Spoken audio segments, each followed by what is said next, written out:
programang ito ay rated SPG. Striktong patnubay at gabay ng magulang ang kailangan. Maaaring may masiselang tema, lengguwahe, karahasan, sexual, horror o droga na hindi angkop sa... Dok Annalyn, paano ba yun? Babalik na sila. Ikaw ba may plano ng bumalik dito? Abangan bukas sa abot kamay na pangarap. Tuwang-tuwa naman itong mga kaibigan ni Annalyn na ibinalita sa kanila na balik Apex na nga ang mga ito na magtatrabaho dahil daw kay Ma'am Giselle ay nakakabalik na muli itong sina Nurse Karen at Nurse Evan.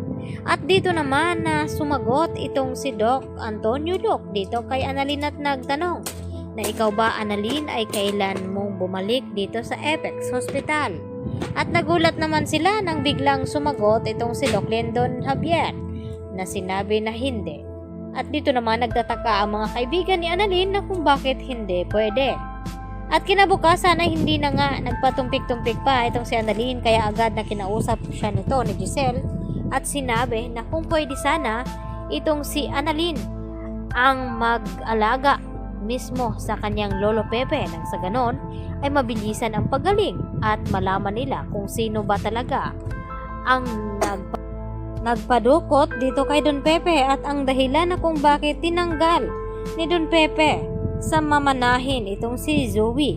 Kaya porsigido na rin na makabalik sa Apex Hospital itong si Annalyn at dahil sa pakiusap sa kanyang ama na si RJ na kung maaari ay bumalik na itong si Annalyn dito sa Apex Hospital dahil wala na nga itong si Moira na magpapahirap sa kanya. At syempre hindi naman matatanggihan ni Annalyn ang kanyang ama at lalong-lalo na itong kanyang tita Giselle. Kaya mas gustuhin na nga na bumalik ni Annalyn dito sa Apex. Lalo na't nagiging maayos na ulit itong pakiramdam ng kanyang ina na si Lynette. Pagkatapos na tumira itong si Lynette dito sa dati nilang tinirhan ay malaking tulong na unti-unti na nga umaayos ang kalagayan nito.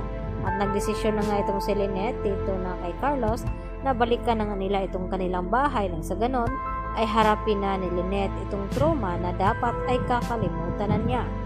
At dahil dito sa mga natanggap na blessings dito ni Annalyn ay nagdesisyon itong si Annalyn na sana magbakasyon daw muna sila ng kanyang ina at nang sa ganon ay makakabanding niya ito at makakalimutan ang lahat ng trauma na nangyari dito sa kanya. At dito nga nagpabook na itong si Annalyn at magtungo dito sa Japan kung saan ay matatagpuan din dito ni Annalyn itong sina Zoe at Moira dahil sa takot ni Moira na baka magising daw itong si Don Pepe at masabi sa kanila ni RJ at ni Sel na kung sino nga ba ang nagpakidnap sa kanya. Kaya agad na tinawagan ni Moira itong si Zoe na magpakalayo-layo daw muna sila at magbakasyon upang maiwasan daw nila itong takot na naramdaman ngayon. At hindi naman nag-atubili na sumama itong si Zoe dahil masyado na rin itong stress sa mga nangyayari sa kanya. Lalo pat gusto niyang makalimutan itong si Don Pepe dahil sa kanyang ginawa. At dito naman na kinalungkot din ni Zoe nang mabalitaan sa kanyang ina na wala nga siya makukuhang mana dito kay Don Pepe dahil pinabago nga agad nito pagkatapos nga itong nadukot. Kaya naman ay pati itong si Moira ay nalungkot din at hindi rin naman sila makapayag na madihado daw ang kanyang anak.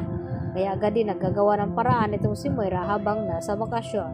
Kaya agad na nakipagsabuatan na naman muli itong si Moira dito kay Carlos upang humingi ng tulong na matulungan ang kanyang anak na si Zoe na makalimutan lahat ng kanyang dinadalang problema ngayon. At magugulat naman sila sa paggising muli dito ni Don Pepe. Yan lang po at marami pong salamat. Bye-bye!